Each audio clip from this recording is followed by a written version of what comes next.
Bangkano province. Very young son to Mulato. 2 years old yan.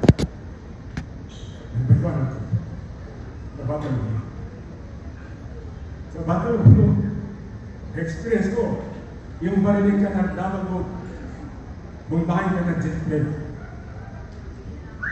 Kaya, noong natas natin noong February 3, nandun ako February 4, battle noong February 4 to 7, 1974. Nasa frontline ako. Sinigawan ako ng mga kasama ko. Buwang itong si Ali. Bakit di ka makarating sa kahoy na yan? Hindi ka mamatay ng bala, pero mamatay ka ng mga punong kahoy na nahuhulog sa iyo. That's my experience. So, dahil nasa Batang Bulong, medyo nahirapan kami doon. Sabi ng mga kasama ko, Commissioner, pasensya ka na, medyo natas ako. Sabi ng mga kasama ko, Ali, hindi lahat natin maghawak ng baril. Kailangan din nakapag-aral dahil kailangan natin nakapag-aral sa kinamakasan. Kaya po, ako bumalik sa Mindanao. Kinuha ko po ng anak ko na si Median sa Buluan. Bumalik ako sa Manila. So I was a working student. Nagtrabaho ako at una ko nakita ay isang general. The General President ng Plaget Kira Command, the best, the most intelligent commandant forces. Ali, tell me the truth. Are you with the rebel? Na ikaw na naghanap ng trabaho, you need employment. Siguro magsinungaling ka, pero ako hindi ako magsinungaling.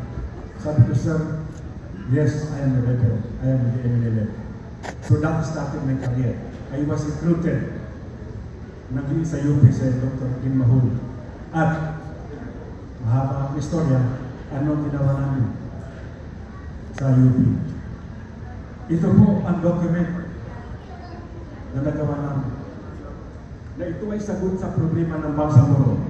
Ang masakit, noong ako po ay ma-appointed na Member of Parliament, Commissioner Zagit, bakit po ako napasok sa farm? Ang naghanap po sa akin, si President Duterte mismo, pagpunta ko ng Malacanang, nandun ko si Senator Bongo. Sabi sa Senator Bongo, Ali, magpalitan tayo para makita nila ang natin. Ako po ay na-appoint na Member of Parliament panahon po ng President Duterte. Ang masakit po, hindi pa natapos yung transition period, tinanggal kami. Hindi po natapos ang transition. Di ba? Nandiyan pa ng bar. May tinanggal kami. So, it's very regrettable na as a researcher sa UP, ito po, para hindi mahaba ang historia. As a researcher, nagkaroon po ng Republic Act No. 5848. This created the Amanat Bank.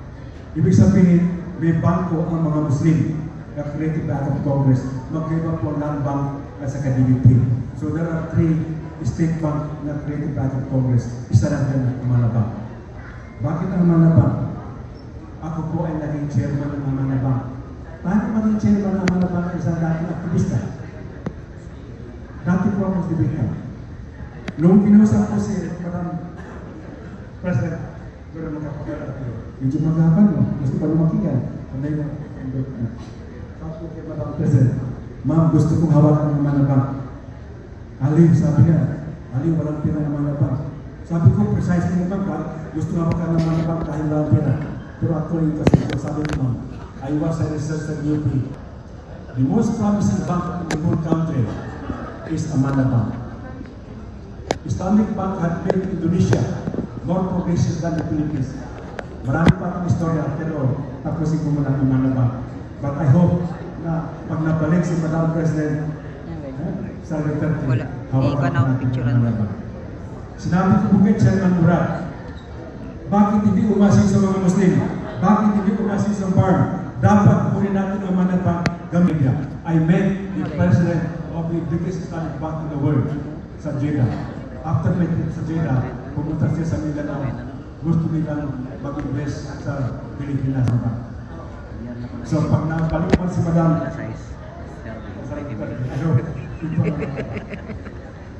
napakaganda ng Amanat Bank. Magkano ba ang Iraq? We have 6 provinces, 3 cities, 153 municipalities, 2,700 barangay with an annual era of 32 billion pesos. Iba pa yung Black Grant na barn. How many billions of pesos? Umabot na ng 100 billions of pesos. Pero not is being deposited sa mga bank when naman na bank was precisely created to be a state bank ng Bangsamoro. Bakit hindi kinagabi? Alam ko ang dahilan. Alam ko ang dahilan. Pero hindi ko na i-istorya dito. Dahil baka napakap istorya. Next na topic dito. To make the Muslim better Muslim. Ano pang ginawa? The President, kaya sabi kita sa kanila na dapat sa kung sa'yo ng Marcos pati sa atin sa itatipan nila. Ako pa yung sa UP. To make the Muslim better Muslim, nagkaroon ko ng Republic ng 1083. Ito po, Sharia Court. Sharia Court in the Philippines.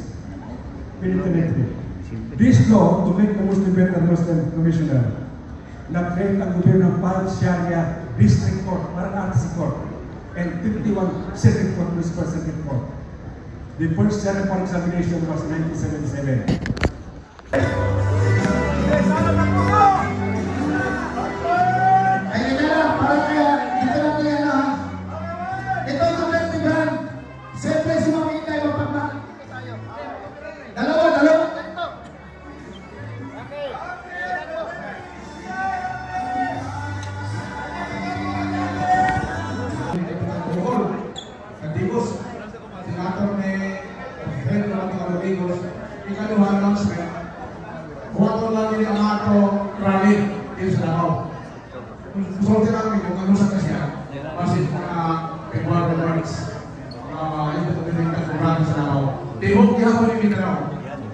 Yan, maganda.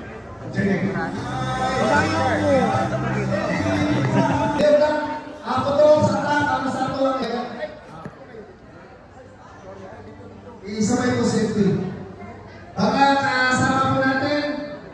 Inaalaan po natin yung mga nasa likod kasi tayo po tayo pagkain sa tapos kamay. Okay, teka lang. Makuha ko ito. Okay, ready? 1, 2, 3, start! Dumay ka side!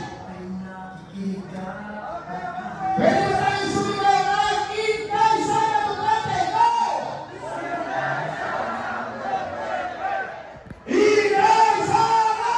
Duterte! Intay Sara! Duterte! Isang presidente sa 2020! Intay Sara! Duterte! Duterte! Duterte! Duterte! Duterte! Duterte!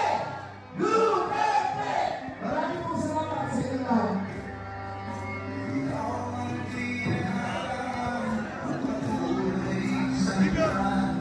May picture kayo mamaya. Huwag kayong magkakala. Mas guwapo lang ang Medyo, Pastor Santo Medyo.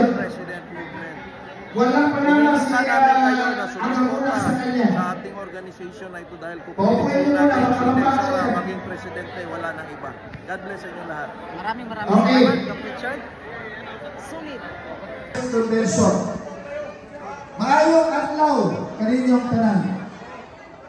We extend our warmest greetings to the members of the Solid Duterte Supporters Group or ISSDSG in the Sara 2028 movement nationwide who have gathered for the Mindanao chapter assembly meeting. This assembly or convention embodies the strong commitment of dedicated citizens, all sharing the common goal of promoting the principles of robust governance.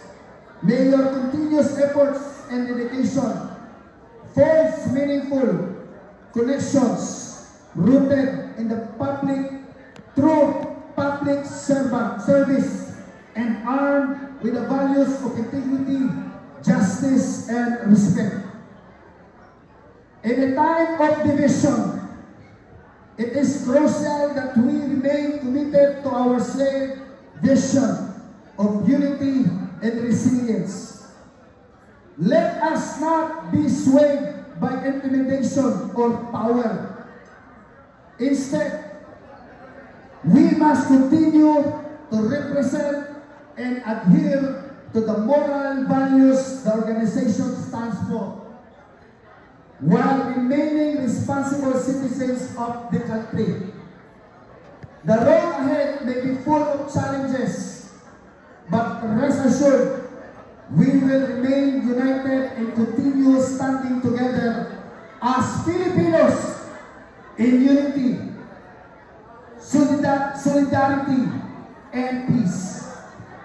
Bosa, sa tanan nga anaa dinhi karon, naghinaot kami nga padayon kita magkayusa alang sa malinawon ug hapsay nga kaugmaon para sa atong nasod. Karon o sa mga umaabot pa nga katuigan, daghang salamat. Mayor Sebastian C. Duterte, palakpakan nato. Daghang salamat. Habang ng maisog, lead the mayor ng Central Luzon. Welcome, sir.